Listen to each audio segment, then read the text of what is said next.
তোমরা এই জমিনের মধ্যে খুবই দামি মানুষ, যে এলাকার ভিতরে তোমরা বসে কোরআন তেলাওয়াত করতেছো, কোরআন পড়তেছো, তোমাদের বরকতে, তোমাদের কারণে আল্লাহ তাআলা এই এলাকার ভিতরে যদি কোনো গজব আসার কথা থাকে, তোমাদের আল্লাহ তাআলা নিজেই তোমাদেরকে সম্মানিত করতেছেন।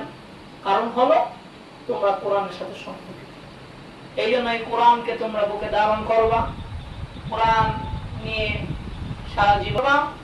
এবং তোমাদের যে উস্তাদ আছে, যার কাছ থেকে তোমরা এই কোরআন শিখছো, তাকে তুমি যেথায় থাকো, যত বড় আলেম হও না কেন, যত বড় হাফেজ কোরআন হও না কেন, তুমি কিন্তু ওনার কাছ থেকে কোরআন শিখছো, তুমি কিন্তু ওনার কাছ থেকেই এই কোরআন মুখস্থ করছো। উনি তোমাকে শিখাইছেন কষ্ট করে, প্রাথমিক শিক্ষা যেটা, এটা উনিই দিচ্ছেন।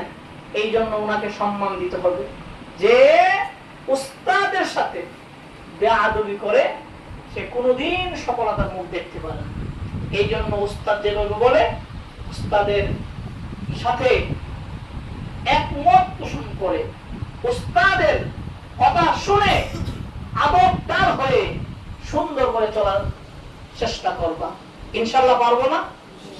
ছোট্ট একটা কথা বলে শেষ করে দিচ্ছি। আমরা যখন লেখাপড়া করি, আমাদের হুজুর একদিন একটা ঘটনা বলছিল, বাবা দরকার হইলে ক্লাসে অনুপস্থিত থাকো, তারপরে বেয়াদবি করো না। অনুপস্থিত থাকলে উস্তাদে তোমাকে 2টা বাড়ি দিবে, অপরাধের কারণে 2টা শাসন করতে পারে, অপরাধের কারণে তোমাকে 2টা ধমক দিতে পারে। কিন্তু বেয়াদবি করলে উস্তাদের সাথে, তাহলে উস্তাদের বদদুয়া আসবে। উস্তাদের বদদুয়া নিও না। উস্তাদের বদদুয়া নিলে জীবন ধ্বংস হয়ে যাবে। এই জন্য উস্তাদের নেক নজর যেভাবে বসে চলছে। এই জন্য আমরা আসলে এলেম কালাম বেশি কিছু নাই, কিন্তু হুজুরদের দোয়া আছে বিদায় আজকে তোমাদের সামনে বৈশা 2টা কথা বলতে পারতেছি। আমাদের সাথে আরো অনেক ছাত্র লেখাপড়া করতো, তারা এক একজন এক এক জায়গায় চলে গেছে, এক এক অবস্থায় আছে, এই হালতে নাই। কিন্তু আল্লাহ তাআলা আমি ওদমকে কিছু কথা বলার মতন শক্তি দিয়েছেন। কেন? আমি উলামায়ে কেরাম এবং হুজুরদের অনুসরণ করছি, হুজুররা যেভাবে বলছে শুনছি।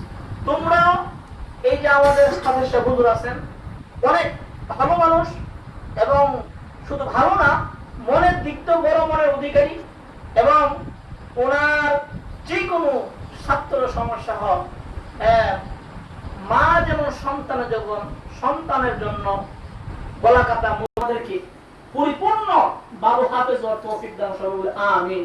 আর হুজুরকে যেন নেক হায়াত দান করেন, সেই দোয়া করি।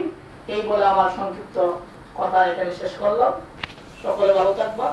আসসালামু আলাইকুম ওয়া রাহমাতুল্লাহ।